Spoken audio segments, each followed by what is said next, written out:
So, when you're scrolling Instagram and you see some art on there from a particular account and you're like, man, I just like to talk to this person and ask them some questions about what they do. Yeah, me too.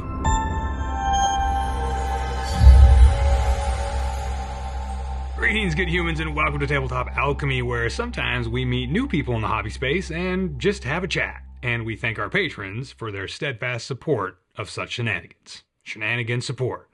That's the best kind of support. So, I've been following this Instagram account for a while, and they've been posting their miniature painting box art for Privateer Press, and I have loved every single one of the posts. Now, of course, I love looking at great art that inspires me and makes me want to paint more minis, but I was actually very curious about what it's like to paint miniatures for a commercial enterprise. The confluence of art and business has always intrigued me, and this is just one small example of that sort of thing. So, I hit the artist up, and he was gracious enough to spend some time out of his day talking shop with me, and here's our heavily edited for time conversation.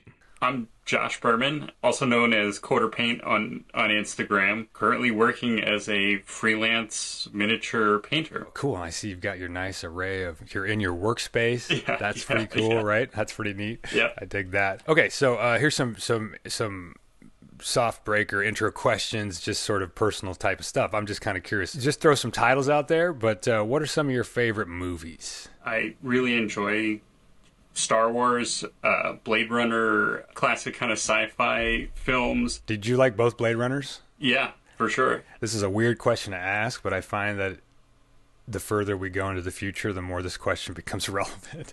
Do you read books? Do you read? Sure. It's no big deal. Sure. Yeah. Some people don't like to. Do you have any favorite books or authors that you like or read a lot? I'm also kind of like a sci-fi reader, so I've sort of read through some of the pantheon of like classic sci-fi novels like Isaac Asimov's pieces, and I don't know if I have like a favorite author per se. Oddly enough, I've favored like some of the women writers recently. Like I appreciate how their approach in the I don't know, in the fantasy and sci-fi writing. What's a favorite thing that you like to do or a favorite thing that you have that's not hobby related? I love to cook, actually.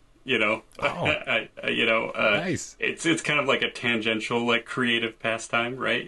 So Absolutely. My wife is vegetarian / like kind of borderline vegan, and so I have to get really creative for our meals, throughout the week. But it's a fun challenge. Oh, that's super cool, man. Yeah. Right on. I like to cook too, and I never do because I'm super lazy. Some of my questions are out of order here because I'm a really good note taker. So are you I want to touch on this idea of the collector a little bit. Do you collect stuff? Like, even though you can't play the games all the time, do you actually find yourself collecting things or picking up things like, oh, this is a cool book and maybe I'll get to it later, or miniatures that you're putting away? Not as heavily as maybe other people in this like kind of hobby space. Listen, I have my own sort of stockpile of things for sure, but if I'm gonna really like latch onto something, like I have to find something that kind of really like suits kind of my like aesthetic or like the vibe that I'm going for. So like, I'm not someone that chases like the new releases and like a bunch of stuff like that. So you're the rare unicorn out there in the hobby that is conscious about how he collects things. I see. Okay, that's all right. I don't feel any worse about myself. No, right. So before we get into the painting questions and stuff like that, to preface that, I'm curious, did you go to school to study art? Yeah, so I do have some formal art training. I did when I was much younger, and then I'm actually like an art school dropout. So like I was in art school for like prestigious art school for like 2 years. So I did have a lot of like formal training. Really, like miniature painting itself was sort of rediscovered many years later. I'm sure that has given me like a really powerful foundation to build off of. Cool. Yeah, I was kind of curious because, I mean, I'm looking at your Instagram right now, and it's pretty amazing. That's why I wanted to talk to you anyway, right? I've been following you for a while. I mean, I follow a lot of artists and stuff, but your stuff is so consistently cool, and I like I have this question slated for later here, but I'm going to ask you right now. Sure. So I was just scrolling through your feed, right? So it seems like, I don't know what dates are on here, but right now the feed is a lot of white. It's all white background, right? The miniatures, and then previous there was some stuff on black background. And I'm just kind of curious, what's your opinion on that? Was that a conscious choice to do that? Do you prefer a darker background or a lighter background versus is the white backgrounds because that's part of, Privateer Press's declaration or something? Or just what are your thoughts on the light versus dark background when photographing miniatures? I prefer, for like my own personal work, I loved the dark background, and that's kind of like where you can kind of see the boundary in my Instagram feed is like, is like personal work and then like professional work. The black background, I think, gives you an opportunity to, like, it can be a little more moody, and there's an opportunity for it to have a certain level of contrast. And then in the professional setting, like, everything is really important about like readability and being able to use that image. And so like the white sort of just gives you like the sort of the cleanest, clearest, representation of the piece. I prefer the black background too, as just in general. But when I look at your feed, the white background, I just am.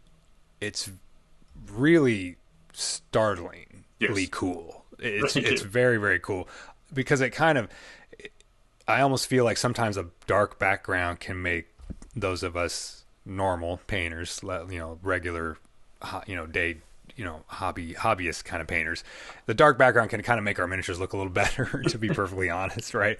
And then when I see all yours just on white, they're just stacked and they're so colorful. It's like they just, I don't understand how to explain it even when I see it. I just feel like your miniatures jump off the page. Is kind of, I guess, how I would sum it up. Thanks. They're very. I'm not using the word cartoony in any sort of derogatory sense. It's cartoony in like the best way, like the best graphic, right? That's what I graphic. Yes, yeah. Okay, so let's talk a little bit about your painting stuff. About actually get into the sort of the nuts and bolts that are just in the thick of what you do, because your skill level is so high and the finish that you get on stuff is it's just amazing. I like all your stuff. I guess first off, when did you start taking miniature painting as a hobby? Like you started putting in, like, you were like, oh, I'm putting in real hours in this. Like when did that happen? It was maybe like 9 years ago now. I worked in the nonprofit world for a long time, and had a high stress job. Like there were a lot of people's lives in my hands at the time, and so I really needed something to sort of, like, at the end of the day, clear the mind, just sort of something that really drew your focus and was like sort of an outlet. When I sort of really dove into it again, I really dove. Rarely a day went by that, like, I didn't put some paint on a miniature. Just seeing small incremental steps early on was very motivating to try to improve and try to learn and try to push myself in different ways. Also, the little bit of the feedback loop that, people on Instagram were liking my work, and that was kind of a new thing for me, where having that sort of like public exposure to something I was doing creatively, that was an exciting prospect to improve. A little bit of fuel. Yeah, exactly. A little bit of fuel for the ego. Yeah. But also for generating more work, putting more effort into stuff. When you do box art, I assume these are all box art. I'm just using that as a general term. Sure. But yeah. So do you get color concept art from them, or do you generate the color scheme? I'm curious about how the color scheme is arrived at for the professional work. It varies a little bit from each company. Privateer Presses, who I do the majority of the work for, they do have like I don't know the full inner workings, because I am still just a freelancer, but they have a design team. So like I do get a color concept art piece. I think that is more of a direction or an idea, and I'm given a lot of leeway to translate that so that it works on a miniature, because a 2D art piece is vastly different than Sure. a tiny little 3D object. I haven't gotten to share it really on my Instagram, but I do some work for Atomic Mass Games, who does like okay. Marvel Crisis Protocol and Shatterpoint, Star Wars Shatterpoint. You know, I get concepts, you know, stuff that's, you know, clippings of comic books, you know, and like various other comic artists and stuff like that, you know, that like pull in ideas and stuff like that, and have to sort of translate that. That's a little trickier because you're operating within an IP too, you know, like that. Right. That Something's already established. yeah. Everyone knows what they think they know what it looks like already. So you have to rise up to that, right? To match that sort of thing. That's part of the professional.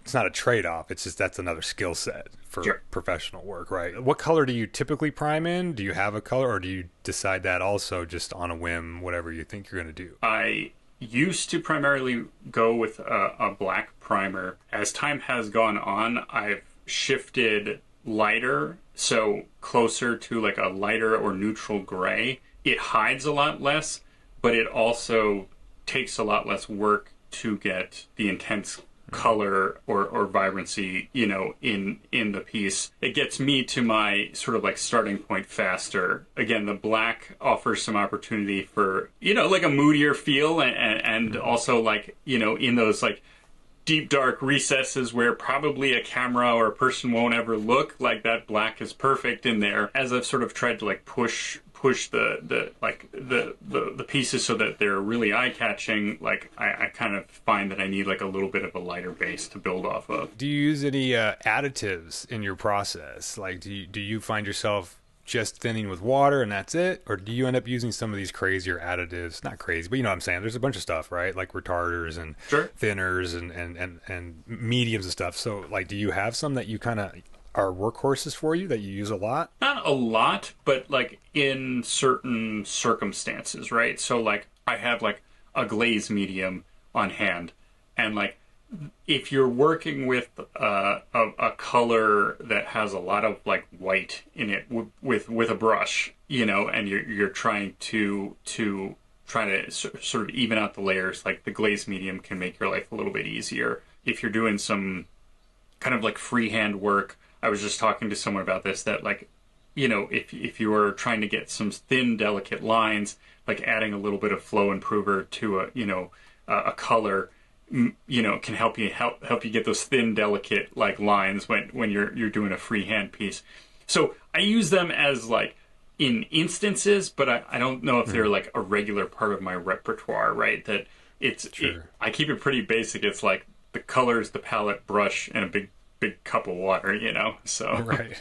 Speaking of your brushes, do you have? I assume again, you don't have brand loyalty. You're a Ronin out there. Do you? Are there brushes that you like, that you prefer one over the other, or different types of brushes or anything? If I had a favorite, I think the favorite, but unfortunately can't get them in the U.S. anymore for some reason. But the Raphael, there's like the 8408 and 8404s are.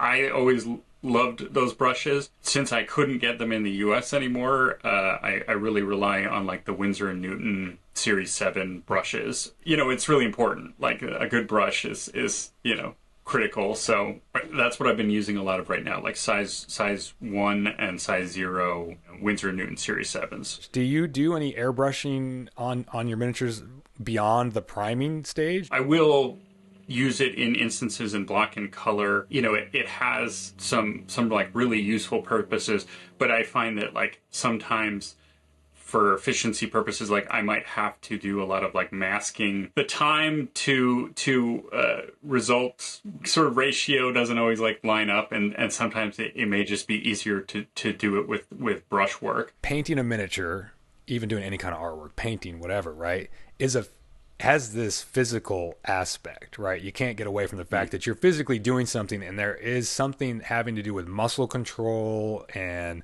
the physicality of it, right? Like, I think a lot of people don't think about that, you know, and they might get frustrated when they first start because it's not coming out right, which obviously part of that is practice, but there is this, it's also part of this physical thing. You're practicing a physical activity. If like you take a step back from what we're actually doing, right? You know, that like, especially when I share this with like older generations, like they're just mystified that, like, you could see what we're painting, right? You need to be able to see it. You need to be able to have, like, the fine motor control to kind of place the paint where you want it to go, then to actually, like, control the consistency of the paint on the miniature to sort of like achieve those effects. You can develop your own set of muscle memory and levels of control. That's a lot of the avenues for people to improve. Is like, that's why, like, just practicing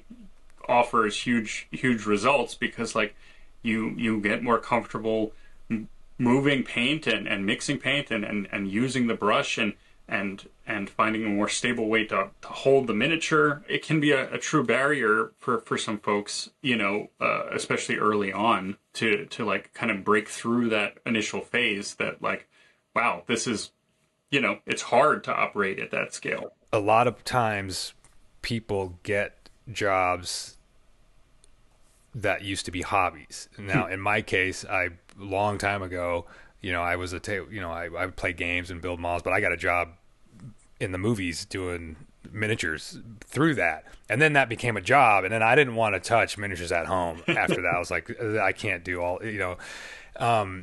and then there's this, so I'd like you to talk a little bit about that mental aspect of, okay, now you're going to do this artistic thing that you were doing for yourself and self-expression, and now you're going to apply that and you're going to work for a company or whatever, right? What is it like to work and do your hobby, your artistic expression, for commercial purposes? I mean, it definitely was a big transition, right? That I sort of had that classic concern that, like, making your hobby your job, right? If I'm being perfectly honest, like, this first year definitely has been a struggle to balance the idea of, like, my own personal work and professional work, right? Especially being, like, a freelancer, where, like, I don't have, like, I set my sort of own hours and set my own pace, so, like, there is like always an opportunity to be doing like professional work, Yeah. Or that too, right? The opposite side of the spectrum. You're either going to work all the time, or you're like, I can take a break for a day and a half. Right. So, I mean, like, I have to, and have not been good at it, but have to like actively try to force or carve out time for myself, and I haven't been that successful in that. The really nice part is that, like, I still do enjoy the professional work, like the actual, like, act of painting a mini is still really enjoyable. Some of them more than others, right? I guess I've been really thankful for the work with Privateer, because they give a lot of leeway, right? Like that, they have the concept art, but I can kind of put my own style and stamp on the pieces, and it really leaves room for me to still be creative with like a work project. It's sort of exciting that's that's my job now, I guess it's a two-sided question. I'm curious, like, what is your work time? Like, how much time do you kind of put into, like, and I know there's models of different sizes and varying degrees of detail. So that, like, an average, 30 millimeters, 32 millimeter scale heroic miniature, how long does it take you to take one from start to finish? And what is your turnaround time from the company, say? I know those might vary as well, but let's take Privateer for example, because you've done a stack of stuff for them. Like, when they give it to you, how soon are they expecting a return, a project to be finished? Like you said, it varies, but I think a good number to settle on maybe would be like 18 to 20 hours of work for like just a standard piece, and that's it obviously can vary a little bit, but like for like prep, priming, paint, and even photography, somewhere in that range, And is that align with what they? I guess, how much lead time do they give you, right? That's what I'm curious about. Like when they send you something, or they give you a contract to do this miniature, is it, okay, it's due in 4 weeks, it's due in 8 weeks, it's due tomorrow? I'm just kind of curious, like, how much Yeah, that I know all this stuff is variable and may change. I don't know anything about this. I don't know anything about what it's like to do what you do for another company. I know what other things. So I'm just curious, like how it works. Oftentimes, I think I get a pretty good chunk of time. Like maybe the turnaround on a contract is saying like 2 weeks or something like that. Rarely do I take that time. I think the true crunch times are, a lot of these miniature companies operate around the big events, right? So like Adepticon is coming up, right? And everyone wants something cool and new for Adepticon to show off. So that's when I get the like crunch time. I try to navigate and work with them that like, okay, what are the really important pieces for those events now? Because I've learned that over the last year that like, okay, that there is a mad scramble, and I'd like to try to avoid that. I know how this goes from being a freelancer myself. So now you're conscious of it, and you're wondering, why aren't they conscious of it? So you're trying to hit them up early, like, hey, it's way early. Send me the stuff that we need for that. But they don't want to do that. They want to wait for whatever reason. You're like, why? Why do you want to wait till the weekend before? This makes no sense. So that's pretty cool. Like, so you're... like the physical miniatures that you've painted, are they going to like be on display like at some of these shows? Like these companies go and they put them up, right? So your miniatures are touring around to these shows, right? Yes. Yep. I just sent off a huge batch to them not that long ago. So, and then I'll be sending some, I think, directly to like Adepticon, to some of the staff that are going there. So you mentioned something briefly. So this was on my list of questions. Who does the photography of the miniatures? Do you do the photography and send it to them, or do you send them the miniature and then they do the photography in-house? Varies per company. For Privateer, I do the photography work, and then they do sort of like, they take that and do their digital team sort of does with it what they will. But I do the photography stuff for them. So I guess you're shooting them on a white background. Yes. Right, I assume. And are you doing focus stacking? Actually not. I'm just using the f-stop, and I actually shoot a little overexposed, actually, and digitally pull it back. I rarely run into a situation where, like, I need the focus stacking to like, get everything in focus. So now I'm super curious, like, what kind of camera do you shoot the stills on, and what lens? Nikon D90. It's a zoom lens. I don't know it off the top of my head. I would have to. That's fine. Yeah, no problem. Yeah, it gives me a general idea of what you're doing. Yeah. So it's not like a dedicated macro lens. You're actually just using a sort of a standard lens. Yep. Interesting. I thought for sure you'd have to do some focus stacking, but I guess I assumed you'd be shooting it on a macro lens. But that's pretty interesting. Very cool. And what's your lighting setup? I mean, the miniatures are so. Everything looks like it's how you painted it. There's no pollution from weird lighting setups, I guess. So again, I'm assuming it's like, do you use a flash, or do you use just continuous lighting, and you just have like a big softbox or something that's really close, and you're just pumping a bunch of light onto it? It is not a super fancy setup, so I'll actually shoot here at like the paint desk. So like I do have like kind of like a softbox overhead light. So I have like three points of light where I'll have sort of a soft overhead light that's actually more lighting the background. And then the two sort of desk lamps that I have, I filter them in a very like, economical way. I take some white computer paper and tape it over the lamps, and it gives you that nice soft filter. I've tried other things like actual professional, like, light filters or like shower caps and stuff like that. And, the computer paper, I just feel like it gets like the best result for me. Just one more technical detail about the camera. Are you taking long exposures, or do you know like kind of what your shutter speed is typically set at when you shoot? I'm just curious again from a technical perspective. It's a half second like shutter speed, right? So it's pretty long, Do you happen to have an f-stop in the metadata right there? Yeah, it's f25. Oh, yeah, okay. You don't need to focus stack when you're at f25. No. Yeah. Now this is a really dumb technical question, but I am going to ask it anyway. nobody will care about this. I'm curious. So you take the photos, you painted the miniature, you take the photos, but now obviously you have to ship them to the company or whatever, right? So I want to know how you ship these miniatures. Okay.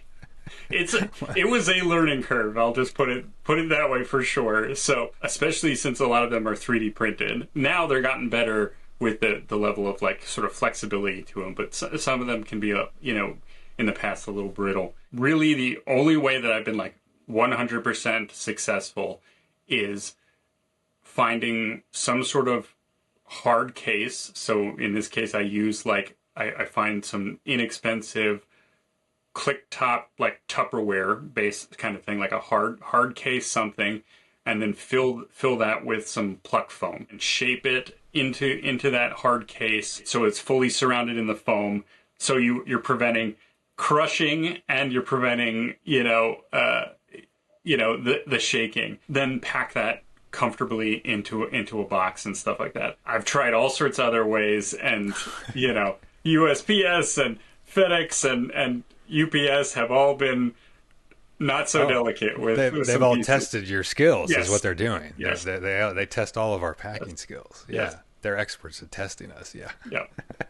Is there something you do to set yourself up so that when you go in to do your work, you kind of get into that work state and that flow state? I'm just curious because it does seem like a lot of people, whether they are conscious of it or not, people do have these little things that they do, and they get themselves prepped to get into the headspace so you can get stuff done, right? You get into that workflow state. I think one huge part of it was sort of just like having a dedicated space. I don't have to work to get into my creative space, that like if I had to, pull out a palette and like set up a light and like all these things, like, at a certain point, like those small barriers like add up and can make it tough. Just having this like sort of comfortable space where it's just like I have the basics at my fingertips, and like all I actually have to do is sit down and start is really powerful. It's not necessarily a routine. Usually I'll make sure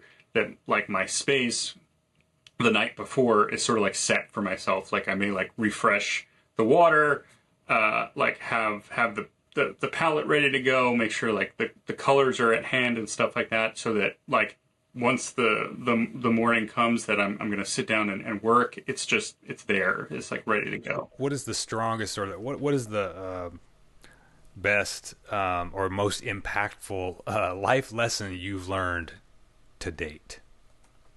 If there's just something something you could tell me that I don't know. It could be anything. I don't know. I'm just kind of curious, Okay. It's good. It's a good question. The line that sort of comes to mind is "let go or be dragged." Ooh, that's a good one. I haven't heard that one yet. I'm someone that can overthink and complicate and like struggle, and that causes a lot of suffering, like self-suffering, and when I'm able to sort of like relinquish situations or complicated situations or thoughts, or I find that I'm able to sort of like move through the world a lot more calm and peaceful, and that can translate a lot to the artwork too, Yeah, I was just going to say your mental state's going to have a lot of influence on what the artistic expression becomes, right? Yeah. Wow. Super cool, man. Thank you very much for hanging out. Yeah. I really appreciate your time. Pretty cool dude, right? I want to thank Josh again for taking the time to hang out and be pestered with questions. In fact, there's one I forgot to ask him on camera, and so I sent him a DM to ask if he varnishes his commercial minis. And he replied that yes, he does, and he uses Vallejo Matte and AK Ultra Matte, which is what I just started using last month when I painted those goblins. And I really like that stuff. I think it's definitely my current go-to matte finish varnish. Yeah. So, go check out some box art. And remember, let go or be dragged. See ya.